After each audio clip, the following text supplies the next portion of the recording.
এসে উপস্থিত হয়েছি দাদামণি, সেই দাদামণি চরণের প্রণাম।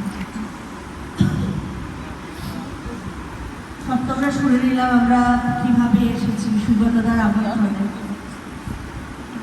এখানে আসা। আমরা ভগবানের সম্বন্ধে শুনলাম। ভগবান আগে শিলিগুড়িতে খুব আসতেন। আমরা 2018 থেকেই মনে আছে এই মাঠটার এখান থেকে আমরা প্রফেশন শুরু করেছিলাম। সেই পুরো এখানে একজন ভক্ত বসেছিলেন, তার বাড়ি অবধি ভগবানের জন্মদিন পালন হয়েছিল 2018-তে শিলিগুড়িতে, খুব বড় করে। ওই ভক্তিনগর এখানে একটা এরিয়া জায়গা আছে না আপনাদের, ওখানে আমাদের একজন মাতাজি থাকেন। তো ওনার বাড়িতে আর কি বাড়ির সামনে আর কি অনেকটা মাঠ আছে। তো সেখানে আমরা আমাদের গুরুদেবের জন্মদিন পালন করেছিলাম 2019-এর জানুয়ারি। তো সেই সূত্রে আমরা তখন এই জায়গাটাতেও এসেছিলাম। এখান থেকেই সব প্রসেশন শুরু হয়েছিল, দেখে চেনা গেল। ভগবানের সম্বন্ধে যত যাই বলবো সেটা কম হবে, যে আজকে আমরা যতটুকু যা হয়েছি সবটাই আমাদের গুরুর কৃপাতে। আবার গুরুদেবের ইষ্ট ছিলেন ঠাকুর রামকৃষ্ণদেব। সেই সূত্রে আমরা ঠাকুর রামকৃষ্ণদেবের পরম্পরা। আমার যিনি গুরুদেবের গুরুদেব ছিলেন স্বামী পবিত্রানন্দজি, তার গুরুদেব ছিলেন স্বামী কৃষ্ণানন্দ মহারাজ। তিনি বিরাট বড় তপস্বী ছিলেন। তিনি দীক্ষিত ছিলেন সারদামা ডাইরেক্ট। সেই সূত্রে আমরা ঠাকুর রামকৃষ্ণদেবের পরম্পরা। এবং তিনি প্রায় 15 বছর পুরুলিয়ার রাখাবের জঙ্গলে তপস্যা করেছিলেন এবং তপস্যা করে তিনি নির্বিকল্প সমাধি লাভ করেন। তারপরে তার পবিত্রানন্দজির সাথে আলাপ, এবং পবিত্রানন্দজিও তার সংস্পর্শে এসে অনেক সাধনা করেছেন। অনেক বছর সাধনা করার পর তারও নির্বিকল্প সমাধি হয়। তো আমার গুরুদেবেরও সেই সূত্রে পবিত্রানন্দজির কাছে যাওয়া, এই আধ্যাত্মিক চাহিদার জন্য, যে জন্যে আমরা গুরুর কাছে আসি। সেই আধ্যাত্মিক চিন্তা যখন আমাদের মধ্যে হয় যে আমি কে, এটা যখন জানার ইচ্ছাটা যখন তীব্র হয়, ব্যাকুলতা হয়, উনি বলছিলেন যেমনভাবে ডাকলে আমি যেমন ছিলাম তেমনভাবে চলে এলাম। এইভাবে আসতে হয় ঈশ্বরের কাছে। যে ঠাকুর খুব সুন্দর বলছে তো কথামৃততে, যে বলছে যে ঈশ্বর দর্শনের উপায় শ্রীমৎ জিজ্ঞেস করছেন ঠাকুরকে। তো ঠাকুর খুব সুন্দর বলছেন যে যখন খুব ব্যাকুলতা হবে, শুধু ব্যাকুলতা বলছে, খুব ব্যাকুলতা হলে ঈশ্বর দর্শন বলছে। তাহলে আরো যখন শ্রীমা আরো জিজ্ঞেস করছে ব্যাকুলতা কীরকম, তো বলছে ব্যাকুলতা কীরকম, যে বলছে যেমন সতীর প্রতি টান, মায়ের সন্তানের প্রতি টান এবং বিষয়ের প্রতি টান যেমন থাকে, এই তিনটে টান যখন একত্রিত হয়, এই তিনটে টান যখন একসাথে হয়, সেই রকম ব্যাকুলতা যখন হয়, তখন কি ঈশ্বর দর্শন।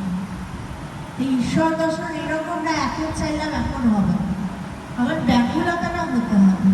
তবে যদি ব্যাকুলতা না আসে, যদি সেই জিনিসটার প্রতি চাহিদা না আসে, আমি কখনোই সেই জায়গায় পৌঁছাতে পারবো।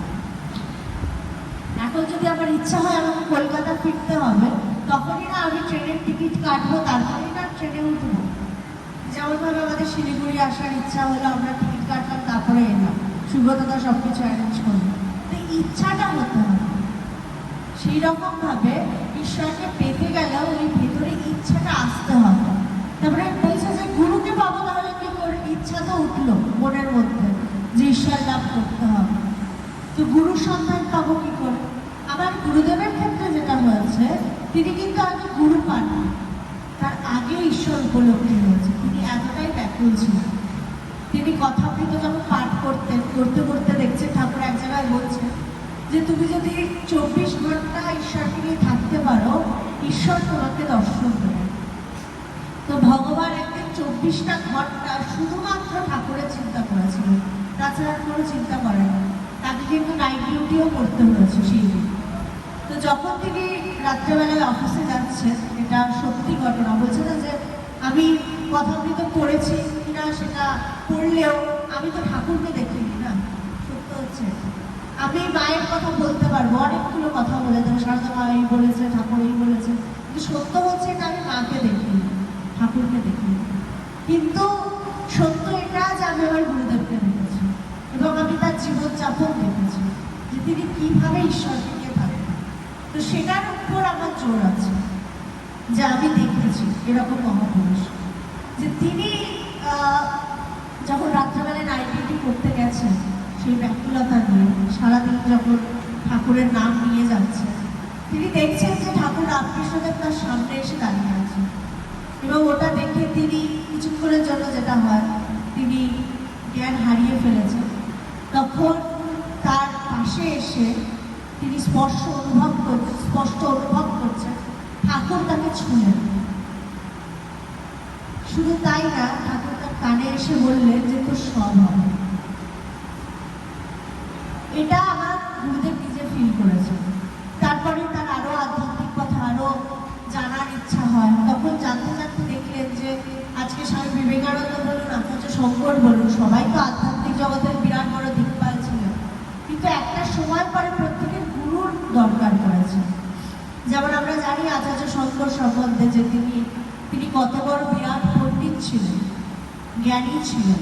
তিনি ছোটবেলায় 8 বছর বয়সের মধ্যে সব তার বেদ থেকে শুরু করে সব মুখস্থ, তার কণ্ঠস্থ যেটাকে বলে। তার কাছে বড় বড় দিকপালরা আসতেন শিক্ষা নিতে। 8 বছর বয়সে তিনি ঘর ছেড়ে